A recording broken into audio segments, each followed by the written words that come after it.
بسم اللہ الرحمن الرحیم۔ السلام علیکم۔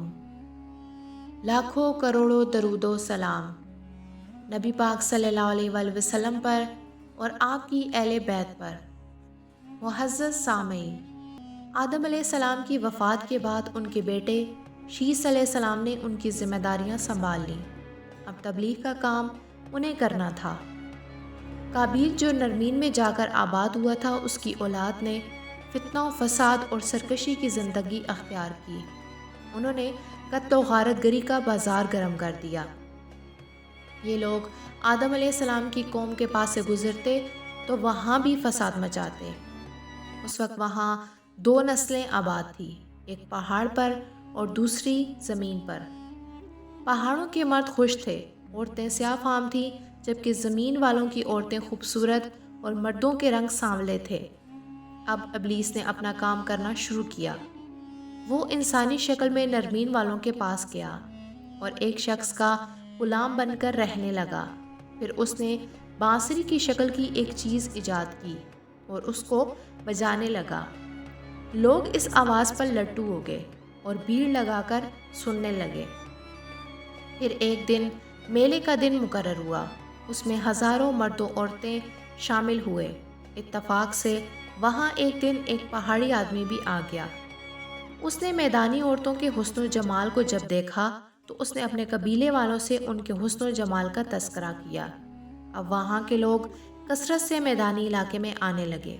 اس طرح آہستہ آہستہ مردوں اور عورتوں میں بدکاری اور زناکاری عام ہو گئی، جبکہ یہ کام شیث علیہ السلام کی شریعت میں حرام تھے۔ ان لوگوں نے زمین میں ایک عظیم فساد اور انتشار برپا کر دیا۔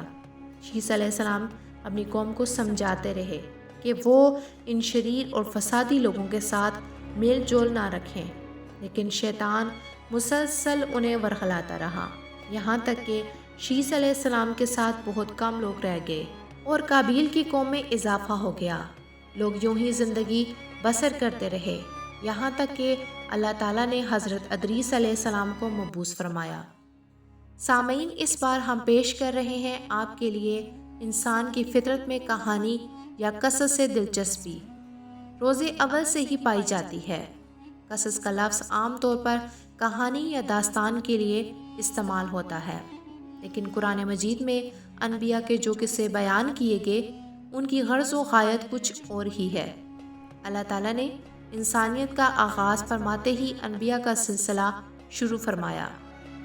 کہا جاتا ہے کہ رسولوں کی تعداد 300 سے زیادہ ہے اور انبیاء کی تعداد 1,24,000 سے زائد ہے۔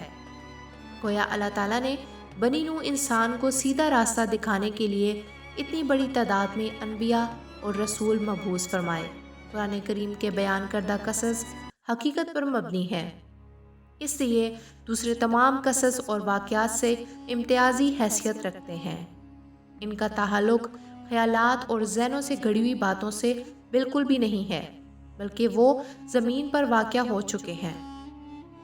انسانوں نے اپنی زندگی کے مختلف ادوار میں ان کا مشاہدہ کیا اور پھر یہ واقعات اس لحاظ سے بھی منفرد ہیں کہ عبرت کا باعث ہیں۔ قرآن کریم کے یہ قصص لطف اندوز ہونے کے لیے ہرگز نہیں سنائے گئے، بلکہ ان سے تو بنی نوع انسان کو سیدھا راستہ دکھانا مقصود ہے۔ اس کا مقصد یہ ہے کہ انسانیت عبرت پکڑے، روز جزا کے بارے میں آنکھیں کھولے، ان واقعات کو پڑھ کر اور سن کر اپنا راستہ منتخب کرے۔ گزشتہ انبیاء کی امتیں جو بھیانک جرائم کرتی رہیں، ان سے اپنا دامن بچا لے۔ اس لیے انبیاء کے حالات سے واقفیت از حد ضروری ہے۔ جب تک ہم انبیاء کے واقعات سے روشناس نہیں ہو جاتے، اس وقت تک قرآن مجید سے مکمل رسائی حاصل نہیں کر سکتے۔ کئی بار حضرت آدم علیہ السلام کا قصہ بیان ہوا، کئی بار حضرت نوح علیہ السلام کا قصہ بیان ہوا، اسی طرح موسیٰ علیہ السلام اور بنی اسرائیل کا ذکر آیا۔ فرعون کا واقعہ بیان ہوا۔ موسیٰ علیہ السلام اور فرعون کا ذکر تو قریب 70 مقامات پر آیا ہے اور مسلسل قصہ بیان ہوتا رہا ہے۔ اتنی ہی صورتوں کے نام انبیاء کے ناموں سے منسوب ہیں، لہٰذا جو شخص ان قصص سے لا علم ہے، وہ قرآن کے ایک بڑے حصے سے محروم ہے۔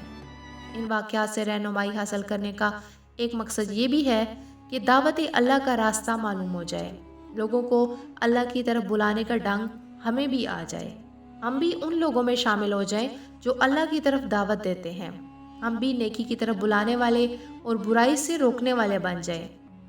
امر بالمعروف اور نہی عن المنکر کے صحیح راستے پر چلنا اس وقت تک ممکن نہیں جب تک کہ ہمارے سامنے کوئی ایسا نمونہ موجود نہ ہو جس کے مطابق ہم اپنے آپ کو چلا سکیں، اور صاف ظاہر ہے کہ سب سے عظیم اور بے مثال نمونہ نبی کریم صلی اللہ علیہ وسلم کی مبارک شخصیت ہے، جیسا کہ اللہ تعالیٰ فرماتے ہیں یقیناً تمہارے لیے رسول اللہ کی زندگی بہترین نمونہ ہے۔ رسول اللہ صلی اللہ علیہ وآلہ وسلم کے بعد سب سے نمایاں مثال اور نمونہ باقی تمام انبیاء کرام ہیں، پھر صحابہ کرام اور صالح لوگ۔ انبیاء کرام علیہ السلام کے واقعات قرآن کریم کے ذریعے ہم تک پہنچے، اسی طرح نبی کریم صلی اللہ علیہ وآلہ وسلم کی سیرت مبارکہ اور آپ کی حدیث مبارکہ سے بھی ہمیں ان کے حالات اور واقعات معلوم ہوئے۔ سامعین، امید ہے کہ آپ کو آج کی ویڈیو پسند آئے گی۔ اگر ویڈیو پسند آئے تو ویڈیو کو لائک کریں اور چینل کو سبسکرائب کریں۔ شکریہ۔